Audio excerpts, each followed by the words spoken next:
এদিকে আসবেনি আবার।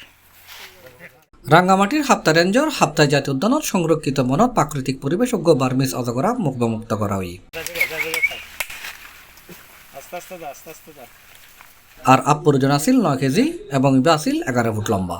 ডিসেম্বরের 4 তারিখ বুধবার সকাল 10:30টায় হাপ্তা রেঞ্জ অফিসার এস.এম. মহিউদ্দিন চৌধুরী আপরে জাতীয় উদ্যানের গহীন অরণ্যে অবমুক্ত করছি।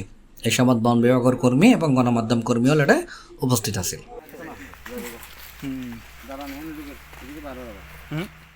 এর আগে ডিসেম্বরের 3 তারিখ মঙ্গলবার রাত 8টার দিকে পার্বত্য চট্টগ্রাম দক্ষিণ বন বিভাগের বিভাগীয় বন কর্মকর্তার নির্দেশে রাঙ্গামাটি সদর উপজেলার রায় বাহাদুর সড়কের মুখে আইটি জুনের অফিস উত্তন জৈনিক ইন্টুমনি তালুকদার বিজ্ঞান্তর তালুকদার সহ স্থানীয় জনগণের সহায়তায় স্থানীয় দোকানদার নোবেল উদ্যানোত্তন আপদরিয়ারে বন বিভাগের বিশেষ টহল দলের কাছে হস্তান্তর করা হইল।